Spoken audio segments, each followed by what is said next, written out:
nasci em Campina Grande, em 1935, filho de um promotor de justiça, e fui o primogênito de uma série de 7 filhos. Todos nasceram em sua residência, ninguém foi submetido a nenhuma cesariana. E fiz lá em Campina Grande, onde eu sempre morei, a minha escola primária, que ocorreu numa escola particular, na época uma das escolas mais credenciadas na cidade, e que chamava a atenção, que era a mesma professora Dulcelina, para ensinar todos os alunos da primeira à 4ª série. Mas mesmo assim, com o número de alunos não era muito grande na sala, eram uns 30, 40 alunos, eu acho que o aproveitamento foi muito bom, porque no 4º ano primário eu me submeti o que existia na época, concurso de admissão para o curso ginasial, que aconteceu no Colégio Diocesano Pio XI. Eu fiz todo o ginásio no Colégio Diocesano Pio XI e os primeiros 2 anos do curso clássico. Na época eu decidi que eu ia ser advogado. Meu pai era advogado, meu tio era desembargador advogado, eu tinha um primo promotor em São Paulo advogado e outros parentes advogados, eu só vou ser advogado também. Então eu fiz os 2 primeiros, o clássico, eu não fiz e só no 3º ano foi que eu decidi fazer o curso de medicina. Então eu tive a sorte, o privilégio nesse ginásio e nesse curso clássico de ter como professores pessoas de altíssimo nível, como o professor Milton Paiva, o professor Domerval Trigueiro, que depois chegaram a ser reitores da Universidade Federal da Paraíba e fundador também, reitor da Universidade Estadual da Paraíba. Então, eu acho que o curso que eu tive, do ponto de vista de línguas, de latim, português, inglês, foi de muito boa qualidade, porque nós tínhamos, na época, professores muito bem selecionados, uma boa parte egressos de seminário, pessoas que queriam fazer a carreira religiosa e que tinham desistido. Então, isso realmente permitiu que eu e meus companheiros tivéssemos tido um curso secundário e ginasial de ótima qualificação. Nesse momento em que eu realizava o clássico, o 3º ano clássico eu fiz em Recife, porque se dizia que o 3º ano em Recife daria mais possibilidades para você passar no vestibular com os cursos paralelos destinados à aprovação no vestibular. Então, eu nessa época decidi fazer medicina. Então, medicina na época havia uma grande concorrência. Eu me transferi, fui morar em Recife na casa de um tio Juvino, tia Maria, e fiz o curso pernambucano, que era o curso mais avaliado de melhor qualidade na época, na Conde da Boa Vista. Mas eu me recordo que na minha infância e na minha adolescência em Campina Grande, a figura do médico Bezerra de Carvalho era uma pessoa falada a todo instante como o melhor médico da cidade, um grande clínico, uma figura de muita projeção social também. Posteriormente apareceu a figura do médico José Gaudêncio, recém-formado da Universidade Federal da Bahia, que passava na frente da minha casa, todo de branco, bem alinhado, com uma bolsinha na mão. Eu acho que talvez essa influência de Bezerra de Carvalho e José Gaudêncio tenham me conduzido a decidir para fazer medicina, e eu fiz o vestibular em Recife, na Faculdade de Ciências Médicas, que na época estava aparecendo como uma faculdade nova de boa qualidade, e no concurso vestibular eu fui aprovado, 100 candidatos, eu tive a sorte de ser aprovado em 2º lugar. Cursei a Faculdade de Medicina, as Ciências Médicas, 2 anos, consegui minha transferência para a Universidade Federal da Bahia. Uma transferência de uma escola de boa qualidade, particular, para a Universidade Federal na Bahia, que realmente foi talvez o momento decisivo de toda a minha formação, de toda a minha vida profissional, tenha sido eu ter conseguido essa transferência para a Bahia. Houve uma greve que se prolongou durante alguns meses, havendo até necessidade de vir um professor da USP concluir o curso. Então, esse período de 4 a 6 meses de greve me permitiu que eu entrasse de peito, como se diz, no Hospital Universitário de Gar Santos, e aí eu convivi com 2 pessoas que influenciaram demais a minha formação médica. O professor Roberto Santos, que terminando sendo professor, reitor, ministro da Saúde, governador do Estado, e também tive o privilégio de conviver com o professor Euni Rocha, que ambos tinham recém-chegados dos Estados Unidos, onde tinham passado mais de 3 ou 4 anos. Roberto Santos tinha vindo da Harvard, Euni tinha vindo da Yale, e todos 2, em plena juventude, não tinham emprego, passavam o dia no hospital, e eu me agreguei a esse grupo de professor Roberto e Euni, junto com o Armênio, com o Luciano, e outros um pouco de jovens que se dedicavam ao hospital o dia todo. Aí onde eu aprendi a fazer reuniões de periódicos, onde eu conheci o New England, onde eu fazia visita de enfermaria. Realmente foi um momento muito proveitoso para a minha existência, foi esse período na Universidade Federal da Bahia. E aí, concluindo o curso médico, eu fiz a residência médica em clínica médica, 1 ano. Na época, como estudante, eu frequentei como interno o serviço do professor Augusto Mascarenhas, segundo andar do HC, como se diz, segunda clínica médica. E o professor Augusto Mascarenhas tinha sido um dos fundadores da Sociedade Brasileira de Cardiologia, e eu fui interno de uma pessoa que era mais adiantada do que eu, era o professor Armênio Guimarães, que já pretendia fazer cardiologia também. Então, por isso, nesse momento, eu decidi que deveria ser cardiologista, porque eu comecei a trabalhar como interno de Armênio Guimarães, e Armênio Guimarães era o chefe, vamos dizer, de clínica, já do professor Augusto Mascarenhas, que era a unidade de cardiologia do HC. Então, eu acho que isso que me influenciou a ter uma decisão em função de ser cardiologista.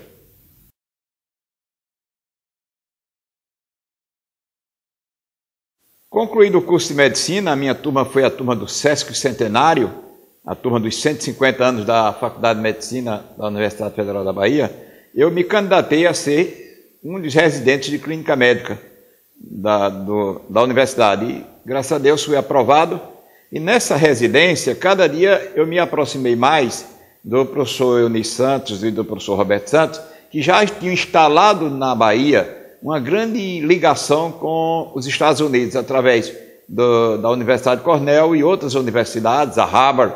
Então, o professor Roberto Santos, com muito prestígio internacional, graças ao apoio do pai dele e o período que ele viveu nos Estados Unidos, ele conseguiu que a Universidade Federal da Bahia que fosse uma das universidades credenciadas no Brasil para receber ser beneficiada com bolsistas do projeto do Ponto 4, um projeto do americano para o mundo todo, se chamava Ponto 4. Então, meu desempenho na residência me fez com que o professor Roberto Santos lutasse para que eu conseguisse uma bolsa. Então, eu fui bolsista nos Estados Unidos pelo Ponto 4, e pagou todo o custeio, e esse Ponto 4 ainda me deu outra oportunidade. Como eu queria fazer cardiologia, já tinha conseguido a bolsa, e o local nos Estados Unidos, que seria a Universidade de Minnesota, indicado pelo professor Ney Rocha, conseguiu que eu me fizesse um estágio preliminar no serviço de cardiologia do professor Decu, lá na Universidade de São Paulo, pago pelo Ponto 4, inclusive com um curso de inglês intensivo, para me dar condições de chegar nos Estados Unidos. Então, eu ainda tive essa sorte. Saí da Bahia, depois do primeiro ano de residência, fui fazer minha formação em São Paulo de cardiologia na USP, com o professor Decu, e daí fui passar 1 ano em Minnesota, no serviço do professor de cardiologia, que na época era o mais despontado nos Estados Unidos, onde estava o famoso cirurgião Lillehei, um dos pioneiros da cirurgia cardiológica nos Estados Unidos, em Minnesota. Então, essa foi a minha formação na residência médica e chegar até cardiologia nos Estados Unidos, onde eu passei 1 ano e concluí depois com 3 meses pelo bolsista do Ponto 4, graças que eu ia voltar para Paraíba, o professor Humberto Nóbrega, com seu prestígio como reitor da Paraíba, me conseguiu uma bolsa da CAPES para que eu passasse 3 ou 4 meses no México. Então eu tive toda essa ajuda do Ponto 4, da CAPES, do professor Edgar Santos e do professor Humberto Nóbrega, que era reitor da universidade, e conseguir essa bolsa também foi um privilégio. Então a minha formação terminou pós-residência médica no México, e voltando para Paraíba. Então, na época, o que aconteceu comigo foi uma coisa diferente, que eu passei quase 4 anos pós-formatura fazendo formação profissional, pós-graduação médica.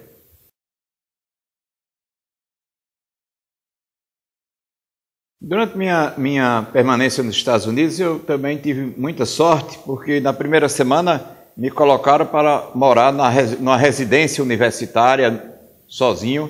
Mas na primeira semana que eu estive lá, eu tive a sorte de conhecer o chefe dos residentes de clínica médica da universidade, do hospital, do University Hospital.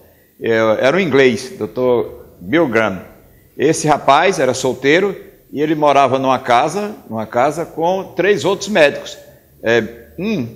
Gunnar, que era da Suécia, Graham, outro dos Estados Unidos, e Dem, que era da Suécia e canadense.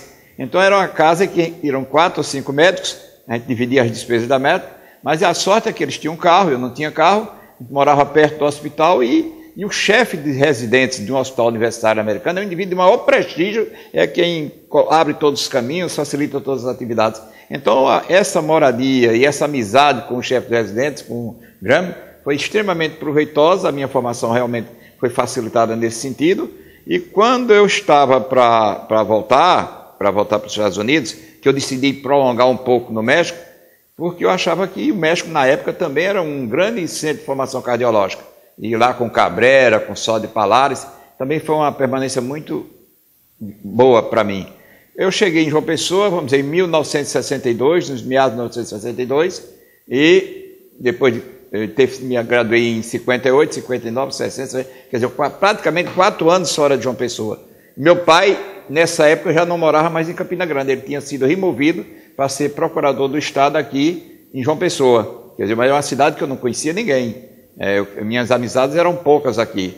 E eu chegando aqui me apresentei, inclusive, pelo fato também, procurei a universidade, de ter sido um bolsista indireto da universidade no ponto 4.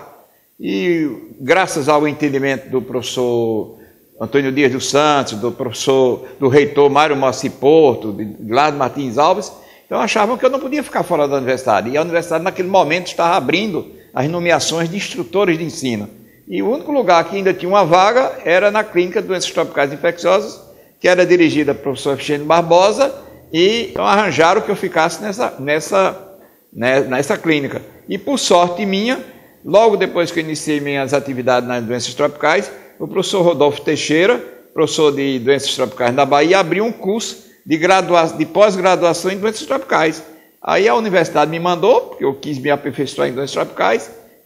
Foi um grupo muito bom, fui bolsista aí na Bahia, e inclusive no final do curso houve um concurso e eu fui colocado em primeiro lugar. Então aí a vivência do Dr. Efigênio Barbosa, que era o chefe da disciplina, vivendo diariamente no Hospital Guedes Pereira, que era humilde, simples, mas tinha um grande número de leitos, tinha umas irmãs alemãs que eram verdadeiras médicas, que passavam o dia, moravam no anexo ao hospital, a irmã Teofrida. Então essa vivência permitiu que os estudantes, era quase o único setor do ensino de medicina aqui que agregava muita oportunidade de ensinar estudantes.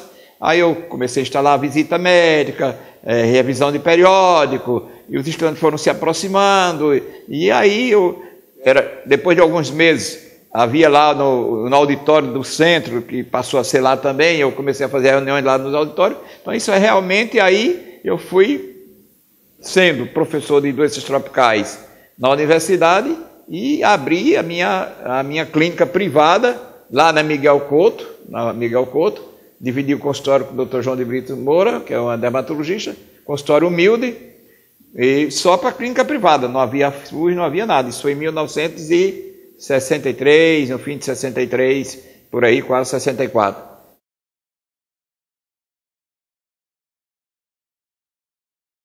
A minha permanência na universidade, o meu tempo de universidade, foi um dos momentos assim da minha vida que me deram mais alegria, porque eu fiz tudo com muito entusiasmo, com muita criatividade, com muito apoio também de todos que me cercavam. Então a universidade realmente me tomou muito tempo da minha vida, mas hoje eu não me arrependo do que eu fiz pela universidade, das minhas participações como docente. Inicialmente, em termos de carreira universitária, de direção, eu cheguei a ser vice-diretor do Centro de Ciências da Saúde, na época do reitorado do professor Linaldo Cavalcante. Posteriormente, fui candidato a vice-reitor na época do professor Milton Paiva, e essa eleição ocorria através do CONCEP, do Conselho Universitário, na votação secreta. Fui colocado em primeiro lugar na lista sexta, mas quem terminou sendo nomeado pelo ministro da Educação foi o professor Jackson, e participei da reforma do Estatuto da Universidade. Eu fui o relator do Estatuto da Universidade, e dentro da universidade, nesse período, eu tive o privilégio, a sorte e o prazer de executar várias atividades relacionadas não só com o docente, mas, por exemplo, na época o professor Guilherme Martins, quando assumiu a intervenção da universidade, existia uma cooperativa cultural criada pelo professor Mário Mossi Porto, que era uma coisa minúscula, e ele me pediu que eu tomasse conta dessa cooperativa e desenvolvesse. Realmente foi uma atividade comercial quase, mas eu abri a oportunidade para que muitos docentes, o professor Luiz Augusto Crispim, o professor Arnaldo Tavares visitavam a cooperativa quase diariamente para comprar livros, criou a oportunidade de vender livros parcelados aos estudantes, assinatura de periódicos. Eu me dediquei muito a essa atividade comercial da cooperativa, como presidente durante muitos anos, muito sacrifício, mas foi muito proveitosa. Ao mesmo tempo, eu participei, na época do professor Linaldo Cavalcante, e da criação do Núcleo de Medicina Tropical, no Metrópole. Como isso ocorreu? Nós conseguimos convencer o professor José Rodrigues Coura, que era o professor titular de Medicina Tropical da Universidade Federal do Rio de Janeiro, e sua esposa, a professora Léa Coura, que viesse nos ajudar a instalar o Núcleo de Medicina Tropical. Tivemos o apoio muito decisivo do professor Linaldo, tivemos o apoio da CAPES, do CNPq, tivemos ajuda para desenvolver vários projetos de pesquisa. O professor Coura participou conosco dessa atividade toda. Conseguimos formar 4 mestrandos, que hoje todos foram professores depois da nossa clínica de doenças tropicais. Criamos uma área de pesquisa em calazar, em xistosoma, em chagas. Em síntese, o Núcleo de Medicina Tropical foi uma entidade que eu dirigi durante alguns anos e, graças também ao sucesso dele, a participação do professor Coura, com o prestígio que ele tinha ao nível nacional. Nessa época da universidade, também outro projeto que eu desenvolvi, também com o apoio do professor Norberto, foi a criação da revista do Centro de Ciências da Saúde, a CCS.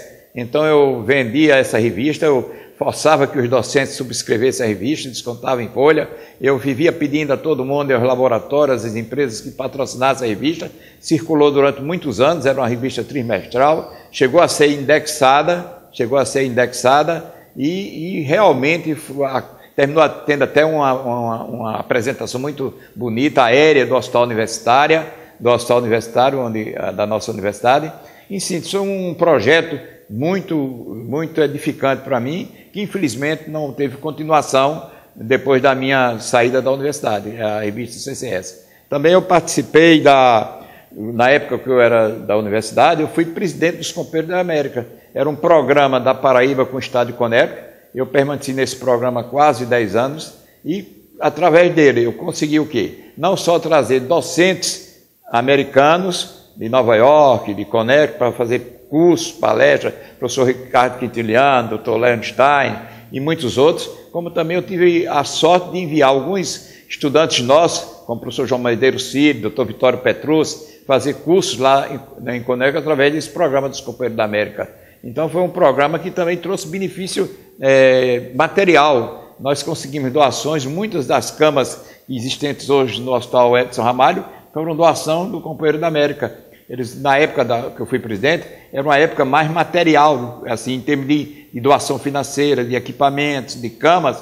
Hoje o programa é mais um programa de apoio intelectual, mas na minha época foi um apoio muito financeiro. E isso reverteu não só para o laboratório da universidade, do Hospital Universitário, como também, como eu acabei de dizer, para o Hospital Edson Ramalho. Então, esse programa teve muita conexão com a universidade. O professor Humberto Nóbrega, na época do seu reitorado, também nos auxiliou. Durante alguns anos, a sede dos Companheiros da América era dentro do prédio da reitoria. Então, através disso, eu como docente da universidade, e com essas iniciativas todas, a gente conseguiu também fazer um concurso nacional de livre docência, e muitos dos nossos docentes conseguiram a livre docência através de concursos aqui locais, com apresentação de tese.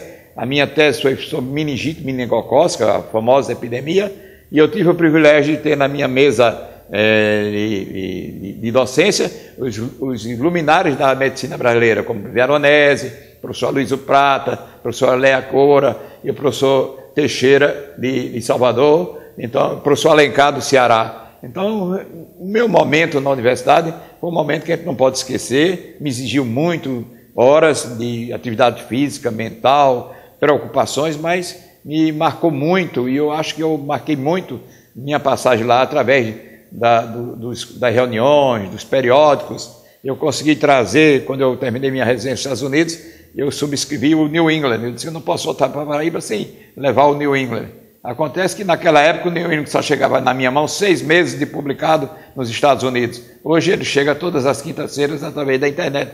Veja como o tempo mudou no espaço de 30 e poucos anos. Então eu acho que realmente a universidade marcou minha existência. Eu acho que eu fiz alguma coisa por ela, poderia ter feito muito mais, mas tive o privilégio de trabalhar com reitores atuantes, como Linaldo Cavalcante, Humberto Nóbrega. Tive um apoio muito grande também do professor Antônio Dias dos Santos, dentro da área médica, e de outros professores que me ajudaram em muitas dessas iniciativas aqui, em termos de residência, do Numetrop, da Cooperativa Cultural, do Conselho Editorial da revista, e também, por último, fui médico da universidade. Então, eu tinha um vínculo de médico com a universidade que me permitiu, doutor Gladson, você vai fazer muita coisa, mas eu vou lhe dar também uma função de médico.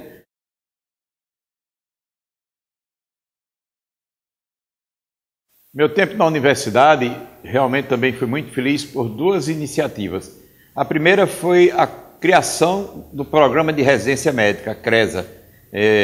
Isso ocorreu em 1978, com apoio não só do Ministério da Educação, em nível nacional, da Comissão Nacional de Residência Médica, também com apoio aqui do professor Linaldo Cavalcante. Então, iniciamos com um número reduzido de médicos residentes, mas graças a Deus esse programa vigorou, cresceu. Hoje nós temos quase 80 médicos residentes e funcionando em plena vitalidade. Isso modificou muito o ensino médico na Paraíba, porque permitiu que os estudantes atuais tivessem uma convivência maior com residentes e que os programas de residência permitem inúmeras reuniões científicas, apresentação de trabalhos, revisão de periódicos. Então, a criação da residência, que eu participei dela, decisivamente fui seu presidente durante muitos anos, eu acho que foi um momento feliz da minha passagem na universidade. E nesse período, eu tive também a oportunidade de executar na Paraíba e de ser o responsável pelo Congresso Brasileiro de Medicina Tropical e Parasitologia, que se realizou aqui, numa época em que o único hotel que nós dispomos era o Hotel Tambaú, e todos os palestrantes queriam ficar no Hotel Tambaú e não havia lugar para isso. Nós tivemos até, inclusive, de hospedar estudantes e residentes lá no Nazareno, lá no Altiplano, no Hotel Gamileira. Era uma pobreza de hotéis, em algumas casas de amigos. Mas com essa tivemos apoio não só da SUDENE, e do governo do estado, da prefeitura, e o professor, era na época o governador Ivan Bichara, que me deu um apoio muito grande, e fizemos com muita dificuldade, mas com muito brilhantismo, o Congresso Brasileiro de Medicina Tropical na Paraíba. E na época era uma coisa extremamente incomum a João Pessoa sediar um congresso nacional de quase 1000 participantes. Foi um sucesso. Então, na universidade são 2 momentos que eu tenho muita recordação. Foi a execução, a realização desse congresso, como também a criação da residência médica. Me aproximei de 2 pessoas, de Augusto de Almeida Filho e Dr. José Lavoisier Feitosa, hoje falecido, e na época era o clínico, o cardiologista de maior projeção na cidade, um homem já bem realizado.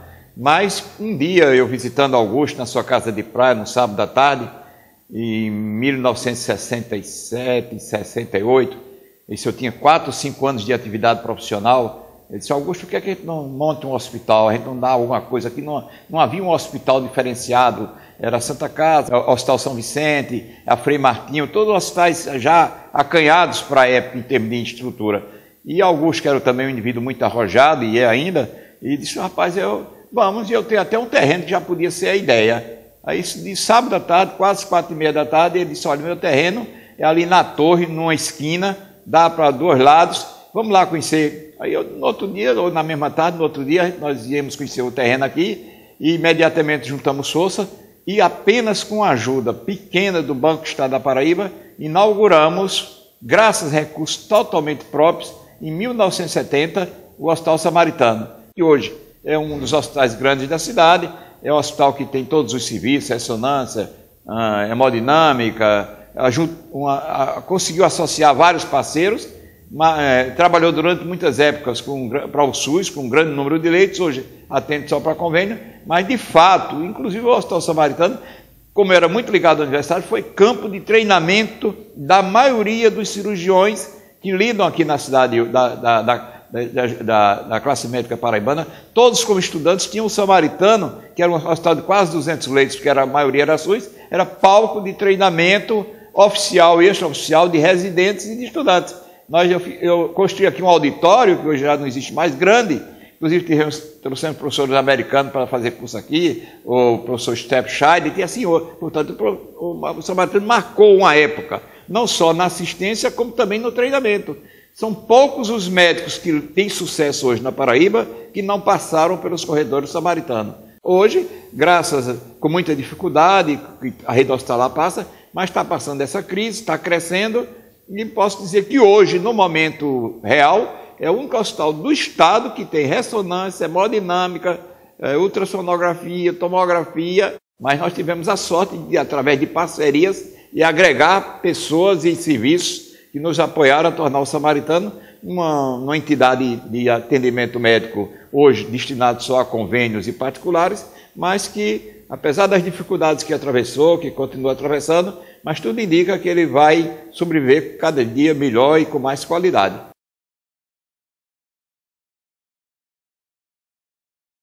Eu participei da fundação, sou fundador da Academia Paraibana de Medicina. Ela foi fundada oficialmente no dia 19 de dezembro de 1980.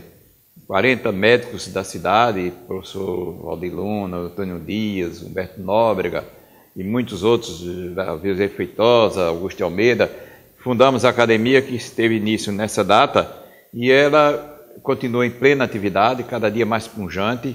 Recentemente ela conseguiu uma vitória extraordinária, que ela foi aceita para se instalar nas dependências do Conselho Regional de Medicina da Paraíba, uma iniciativa muito oportuna e uma aceitação muito útil, muito agradável para todos nós da academia, que foi da direção do Conselho, por unanimidade, que a Academia Paraibana de Medicina, que durante muitos anos, recentemente, esteve instalada no hospital, na Universidade Federal da Paraíba, nas dependências do Hospital Universitário.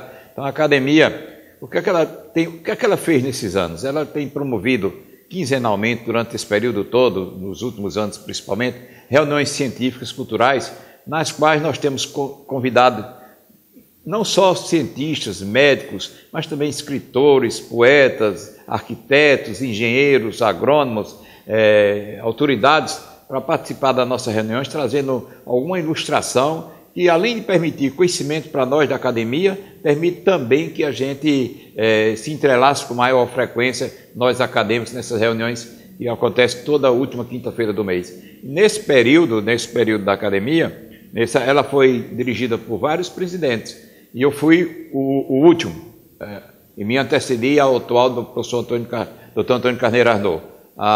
Eu tive o apoio de todos, tomei algumas iniciativas, instalei a galeria de todos os acadêmicos, atuais titulares. Graças ao apoio da Unimed, promovemos o lançamento dos anais da academia, já o terceiro volume, esses anais congregam todos os discursos de recepção dos atuais titulares, em homenagem a seus patronos. Então, a academia está cada dia se identificando mais com as necessidades da comunidade, e isso é fundamental que ocorra. São pessoas que exerceram a profissão com equilíbrio, com honradez e conseguiram chegar lá. O número é pequeno, só somos 40, e eu encerrei meu mandato agora, e todos nós acadêmicos temos alguma coisa a dar pela Academia Paraibana de Medicina. E ela, cada dia mais, e atualmente muito bem dirigida pelo professor Antônio Carneiro Arnaud, se aproximando da comunidade. Essa semana nós visitamos o secretário de Saúde do Estado, visitamos outras autoridades. A academia também tem recebido o apoio de muitas instituições, como a Associação Médica da Paraíba, Conselho Regional de Medicina, e também de duas instituições que têm muito significado na vida da academia. A Unimed, patrocinando todos os anais, que são indispensáveis para a permanência da história da academia, como também a Unicred, informatizando toda, já com a perspectiva de instalar um site da academia, que vai permitir que a história da academia seja perpetuada com mais segurança e mais perpetuidade. Então, a minha passagem na academia, como presidente, foi realmente também muito satisfatória para mim, e eu espero que a academia continue sempre pujante e que seja sempre um exemplo de comportamento e de orientação para as atividades, não só de medicina, de saúde pública, assim por diante. Durante a minha gestão, nós tivemos, com o apoio de alguns colegas, até do professor Manuel Jaime, que não faz parte da academia, mas foi pioneiro nesse sentido, de tentar convencer alguma instituição pública, procuramos a Secretaria de Saúde e outras autoridades, mas, por fim, quem nos acenou com a possibilidade da revitalização do prédio onde funcionou pela primeira vez a Faculdade de Medicina da Paraíba, próximo ao cemitério da Boa Sentença, então foi o professor reitor, o professor Polari. Nós convidamos ele para uma reunião, que ele expôs lá na nossa reunião quinzenal. Ele expôs o que estava fazendo pela universidade e, dentro dessa exposição, a promessa de revitalizar o antigo prédio da onde funciona a Faculdade de Medicina, ali sendo instalado não só um posto avançado de treinamento de assistência médica, treinamento de estudantes, mas também a possibilidade dali ser instalada ou a academia ou também a possibilidade do Museu da História da Medicina da Paraíba. Então, isso foi também uma iniciativa muito boa da nossa gestão, realmente foi com apoio de todos, mas que o professor Polari conseguiu mostrar. Depois a gente descobriu que o edifício já pertence à universidade, a gente pensava que pertencia ao Estado ou à Prefeitura, hoje pertence à universidade, e certamente ele vai cumprir a promessa de transformar aquilo num posto avançado de atendimento e de treinamento médico, como também nas suas dependências instalar o início do Museu da Medicina da Paraíba.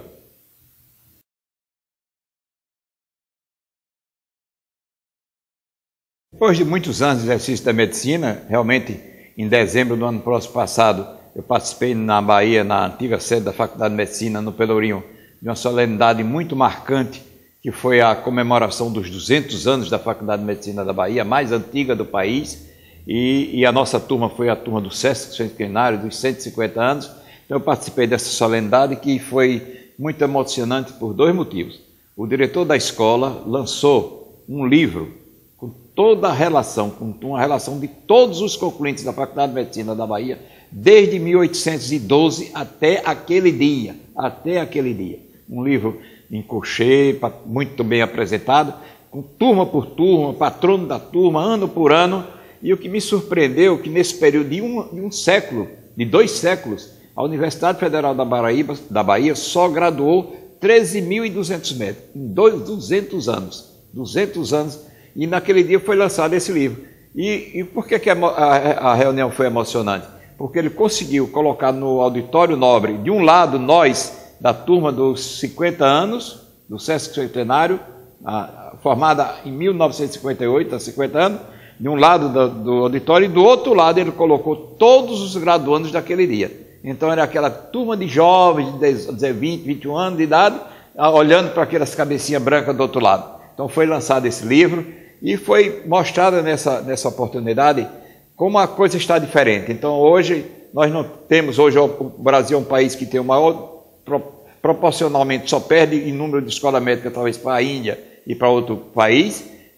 O país hoje tem quase 200 escolas médicas, todos os cursos, a maioria dos cursos das novas escolas sem nenhuma preparação prática, os hospitais não têm programa de residência, não existem hospitais universitários ligados às faculdades. E o que está acontecendo? Uma formação de um grande número de médicos, uma formação defeituosa, não porque eles sejam culpados, mas porque eles não estão sendo bem treinados por faculdades deficitárias, em docentes de fim de semana, em currículos desatualizados, em falta de programa de treinamento e residência médica. Então, o que é que está ocorrendo? Está ocorrendo é que, provavelmente, esse grupo de médicos não vão estar preparados para exercer a medicina em nenhum nível privado, nenhum nível secundário. São pessoas que vão atuar no PSF só com caneta e papel, sem pôr a mão no doente. E nenhum exame hoje, em qualquer especialidade, pode ser feito sem que o médico examine o doente. E o que nós estamos vendo hoje? Uma série enorme de unidades de PSF, mas que são pouquíssimos os médicos que põem a mão no doente. Pegar, até apertar a mão para receber. Não examinam, é uma receita rápida, então é uma maneira de você dar uma assistência que na realidade não é boa. E o que é pior? É que estão se pretendendo que os estudantes de medicina atuais das escolas médicas, dessas novas e mais antigas, façam sua formação nesses ambientes. Quer dizer, saindo de dentro do hospital universitário, onde está a pletora dos melhores profissionais, dos docentes, dos que estão ali por mestrado, doutorado. Então, estão querendo tirar o estudante dessa convivência prática e colocar no PSF para um grupo, ao lado de grupo de médicos que não foram preparados para isso. Então, eu vejo com muita preocupação esse número de escola médica, vejo com muita preocupação para a saúde brasileira médicos que não estão bem preparados. Eu sei que existem inúmeros municípios sem médico, mas não é culpa de médicos nem falta de médicos, é que são municípios que não têm a menor estrutura para receber e para dar à família do médico condições de estudar e de residir. Então é um momento difícil, o Ministério da Educação já está tomando providências no sentido de inibir essa criação de escolas médicas. A Paraíba hoje tem mais escolas médicas do que Pernambuco e a Bahia, por incrível que pareça, então isso não é muito correto. Eu vejo com muita preocupação isso e espero que nos próximos anos isso seja revertido, que o Conselho Federal de Medicina, o Conselho Regional de Medicina, a Associação Médica Brasileira consigam tomar medidas corretivas no sentido dessa proliferação de escolas médicas e da melhoria do ensino médico, que já está começando a haver fechamento de algumas escolas, mas infelizmente ainda muito lentamente.